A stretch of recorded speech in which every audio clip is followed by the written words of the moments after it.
The story of Noah's Ark is, of course, a story.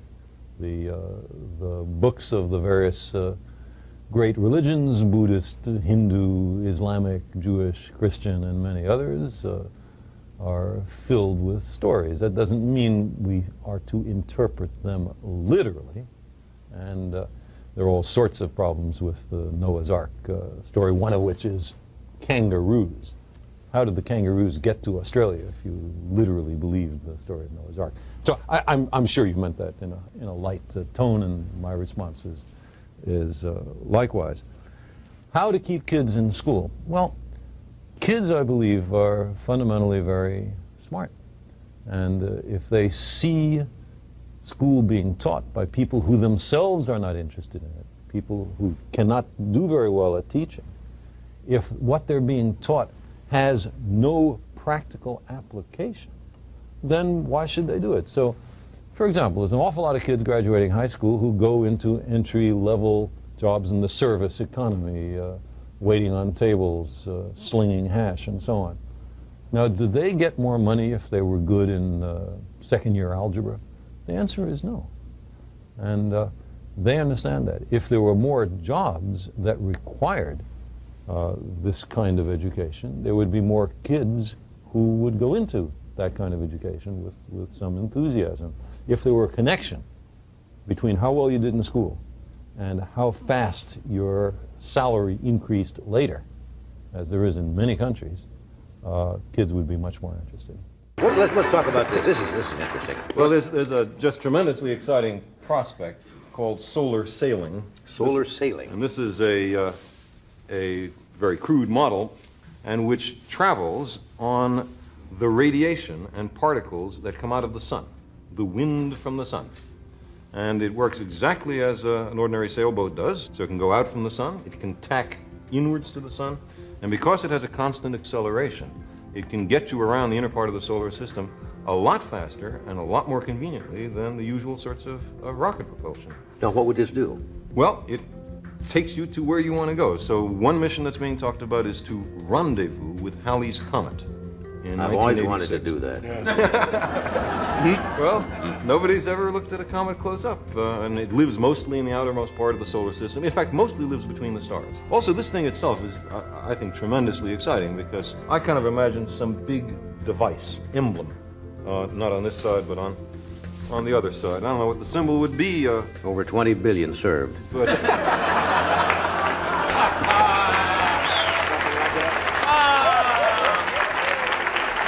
Don't tell McDonald's. What am I? Don't tell McDonald's. They'll want to get in well, on I'm this. sure Can you imagine could that sell advertising? Man, space, outer space advertising. but I hope we can do something slightly more creative, elevated. Yeah, I hope so too. But on the other hand, it's just an extraordinary idea, and there might be a time when we start doing interplanetary regattas. See, it's a whole new kind of idea. We'll be right back. I've been to Halley. My feeling, Charlie, is that it's not that pseudoscience and superstition and New Age so-called beliefs and fundamentalist zealotry are something new.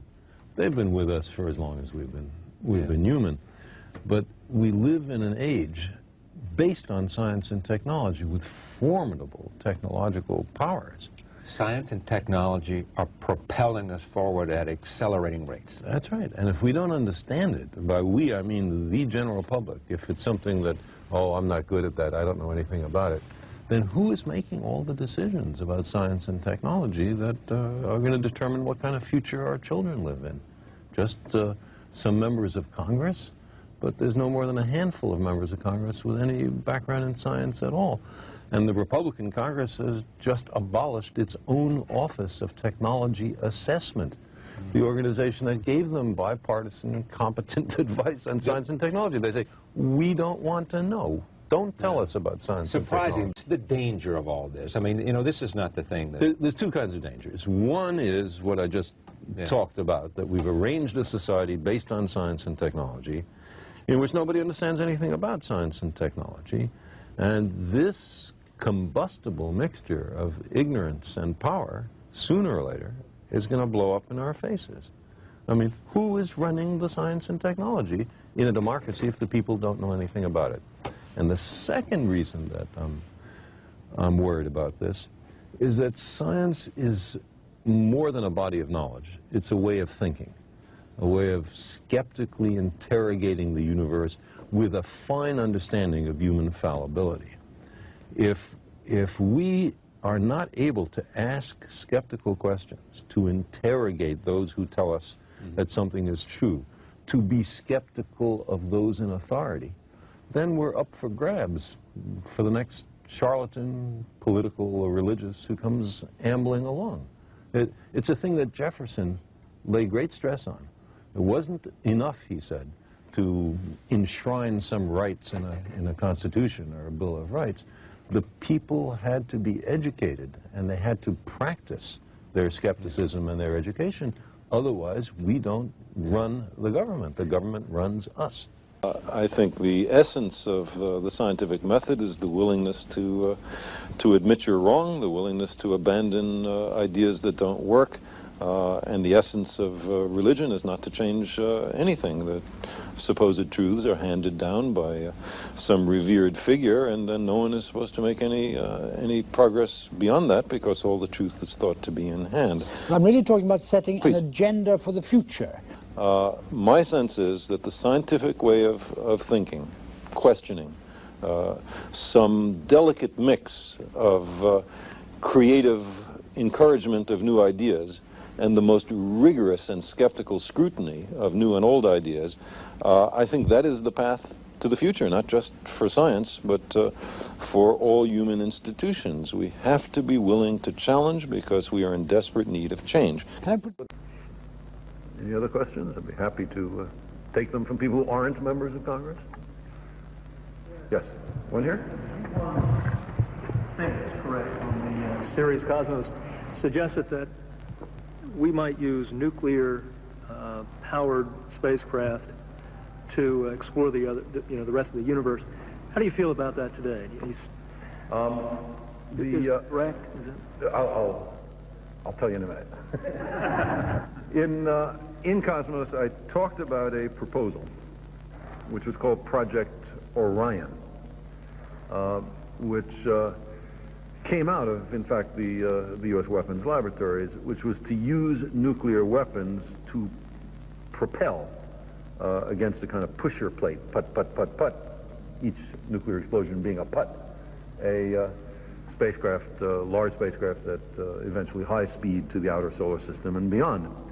And I gave that as one of many examples of the kinds of technology which are then being thought of. But I stated there that there were certain undesirable side effects of this means of propulsion. The good one was you'd be destroying a lot of nuclear weapons in the process, but the bad one was you'd be contaminating nearby space with radiation, and you would not want to launch too near the Earth, and so on. In any case, this is not a feasible present technology for this purpose, and nuclear weapons are being dismantled in a more direct way, both tactical and strategic weapons in the United States, and I hope in Russia. What is faith? It is belief in the absence of evidence.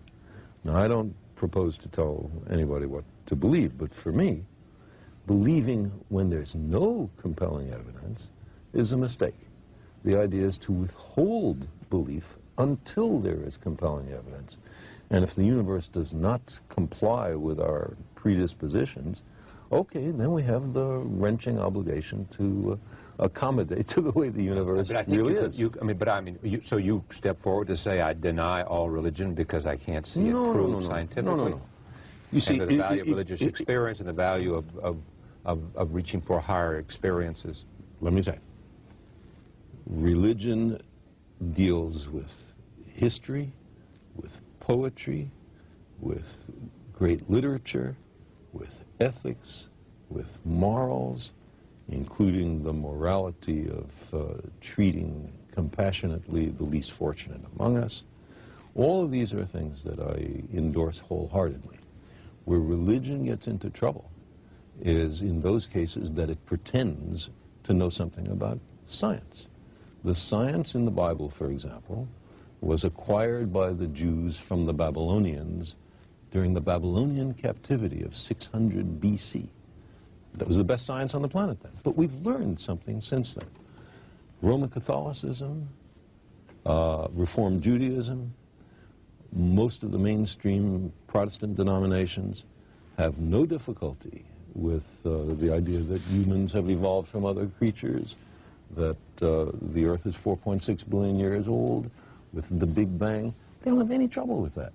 The trouble comes with people who are biblical literalists, who believe that the Bible is dictated by the creator of the universe to an unerring stenographer. And so therefore they... And has no metaphor or allegory. And from there they make their political and economic choices. And social choices. And scientific. And scientific choices. And scientific. And that's part of your problem with that idea. Exactly. It is that because for the wrong reasons we make the wrong choices about science. That's right. So who is more humble?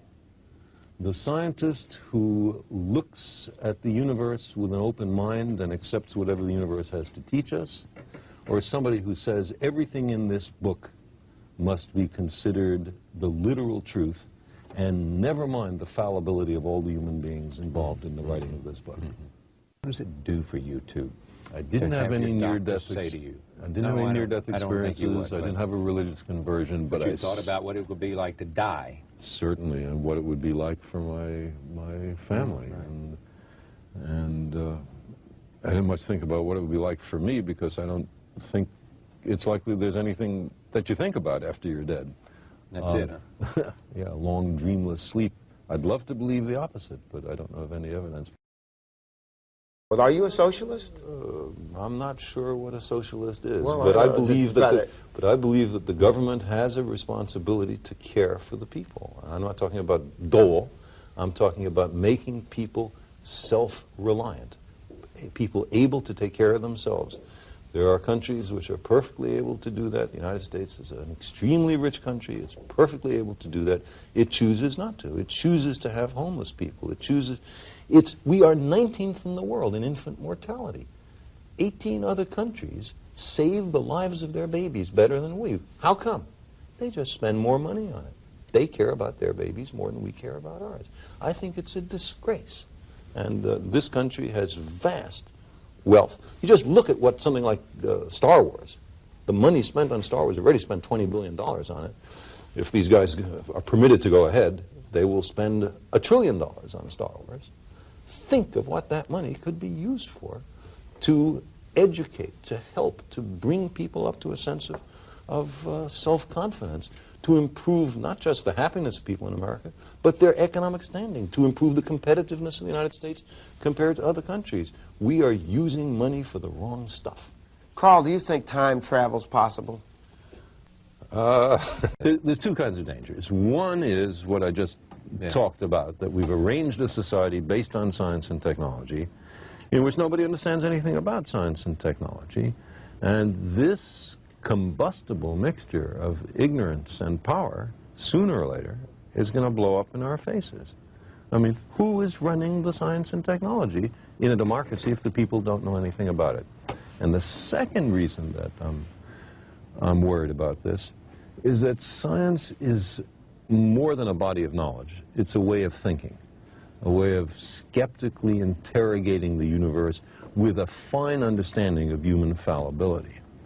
If we are not able to ask skeptical questions, to interrogate those who tell us that something is true, to be skeptical of those in authority, then we're up for grabs for the next charlatan, political or religious, who comes ambling along. It's a thing that Jefferson laid great stress on. It wasn't enough, he said, to enshrine some rights in a constitution or a Bill of Rights. The people had to be educated, and they had to practice their skepticism and their education. Otherwise, we don't run the government. The government runs us. Here's this spacecraft that has flown by the Jupiter, Saturn, Uranus, and Neptune systems, is on its way, astonishingly, to the stars, a triumph of human engineering. We turn the cameras back and take a photograph of the planet from where it came. And we can barely see it. Here it is, a fragile, delicate, pale blue dot, and that's where we live. That's where every human has ever lived, and you can see the vulnerability at a glance. And that gives a humbling and, I think, character-building sense of where we are. Humbling because it says that we're only one small portion of something that is enormously large. Absolutely. And let me say a word about what that is. This dot is one of 9 planets that goes around a humdrum star that lives at the outskirts of a perfectly ordinary galaxy, which is composed of 400 billion other stars in a universe of maybe 100 billion galaxies. Yeah. And recent thoughts suggest this universe one of a very large number, perhaps an infinite number of other closed-off universes. Yeah. In that context, what is the chance that we are the center or the point of the universe?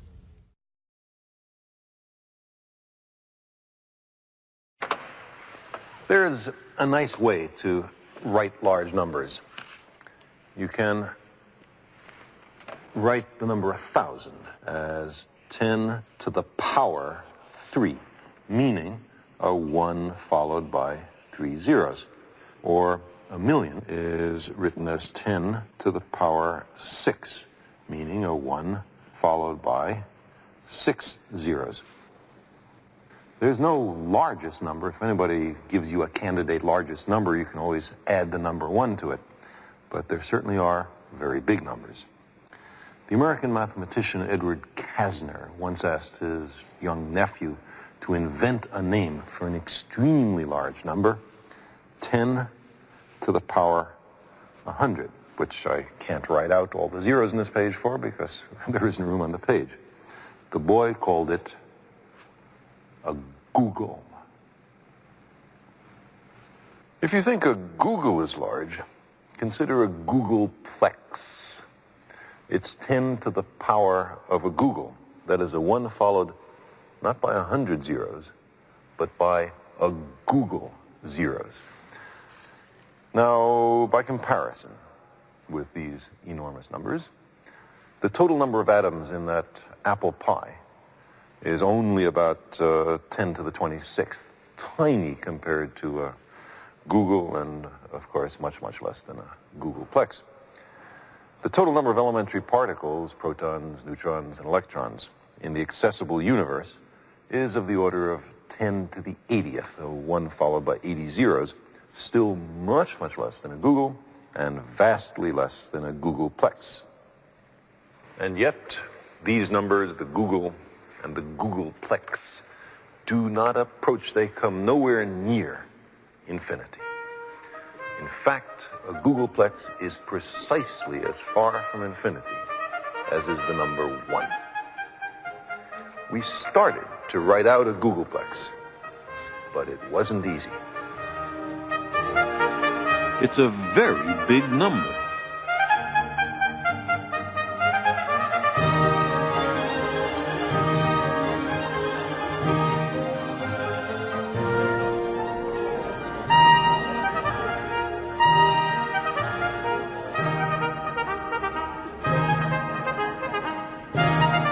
Writing out a Googleplex is a spectacularly futile exercise.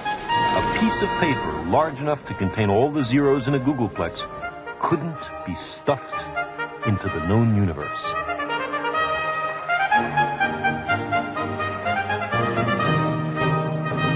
Fortunately, there's a much simpler and more concise way to write a Googleplex.